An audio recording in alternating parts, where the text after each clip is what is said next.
hindi naman talaga balak ni James na mapadpad sa baryong iyon. Isang simpleng biyahe lang dapat yon. Gala, pahinga mula sa ingay ng syudad at konting content para sa vlog niya. Mahilig kasi siyang mag-explore ng mga kakaibang lugar, lalo na yung mga hindi pa masyadong kilala. Pero minsan, may mga lugar na mas mabuting hindi na lang hinahanap. Bandang hapon nang marating ni James ang liblib na baryo. Walang signal, walang maayos na kalsada, halos puro putik at damo ang dinadaanan niya. Ang mga bahay ay gawa sa kahoy at yero. Tila luma na kahit hindi pa siguro ganon katagal. Pero ang pinaka napansin niya, ang katahimikan. Walang batang naglalaro, walang aso, walang kahit anong ingay. Maliban sa mahangin na parang may ibinubulong. Perfect, creepy vibes, bulong niya habang kinukuhanan ng video ang paligid. Ngunit nang may makasalubong siyang matandang babae, bigla itong napahinto. "Dayo ka ba, iho?" Tanong neto, malamig ang boses. "Opo, nagbablog lang po." Hindi na siya pinatapos. "Umalis ka na bago dumilim, ha?" Napansin ni James na lahat ng makakasalubong niya ay iisa ang reaksyon. Hindi galit, hindi inis, kundi takot. May isang matandang lalaki na tahimik siyang tinawag. "Kung may marinig ka mamaya, kahit anong tawag, huwag kang sasagot." Natawa si James. Parang horror movie naman yan, tay. Pero hindi ngumiti ang matanda. Hindi yan biro dito. Dahil wala namang matutuluyan, pinayagan si James na mag-stay sa isang bakanting bahay sa gilid ng baryo. Lumubog ang araw at doon nagsimula ang kakaiba. Bandang 9:00 ng gabi, may narinig siyang mahina. "James." Napalingon siya. Walang tao. Akala niya, imahinasyon niya lang. Pero maya-maya, "James, tulong." Boses ng babae. Malapit lang.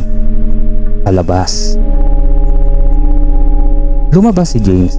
Dala ang flashlight. "Hello? Sinong nandyan?" Tahimik. Pero may nakita siyang anino. Sa may dulo ng daan, isang babae, pahaba ang buhok. Nakatayo lang, hindi gumagalaw. "Miss, ayos ka lang?" Unti-unti siyang lumapit. Pero habang papalapit siya, napansin niya, hindi gumagalaw ang paa ng babae. Parang nakalutang. At ang ulo nito, dahang-dahang umiikot paharap sa kanya. Hanggang sa makita niya ang muka. Walang mata.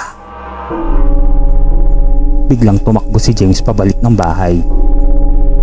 Isinara niya ang pinto. Humihingal. Hindi totoo yun. Hindi totoo. Pero maya-maya, may kumatok. "James, papasukin mo ako." Parehong boses. Mas malapit. Mas malamig. "Hindi ako lalabas," bulong niya. Tumigil ang katok. Kala niya, tapos na. Pero biglang, may sumuntok sa pinto. "Buksan mo ako." Kinabukasan, agad siyang lumabas. Pero iba na ang baryo. Mas tahimik, mas mabigat. Hinabol niya ang matandang lalaki. Ano yun kagabi? Tahimik muna ito bago sumagot. Hindi ka dapat sumunod. Anong ibig mong sabihin? Huminga ito ng malalim. Ang baryong to may binabantayan. Binabantayan? May nilibing dito. Matagal na. Hindi tao. Ayon sa matanda, may nilalang daw na nakatali sa lupa ng baryo. Hindi ito multo. Hindi rin tao. Isang bagay na kumakain ng pangalan. Kapag narinig nito ang pangalan mo, mas madali kang nitong matutuntun.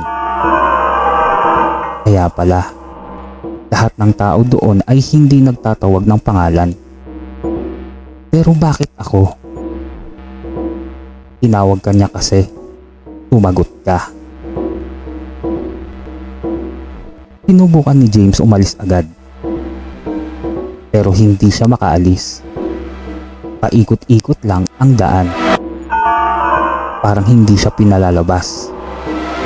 Pagsapit ng gabi, nagsimula ulit. Mas malakas, mas malinaw. James. Parang buong baryo, tinatawag siya. Kinabukasan, may dumaan na isang biyahero. Nadaanan niya ang baryo. Tahimik, walang tao. Parang abandonado. Pero sa gitna ng baryo, may isang lalaki. Nakatayo, hindi gumagalaw. Nakatingin sa kawalan. Nang lapitan niya ito, napansin niya hindi kumukurap. At ang labi nito ay dahang-dahang gumalaw. James.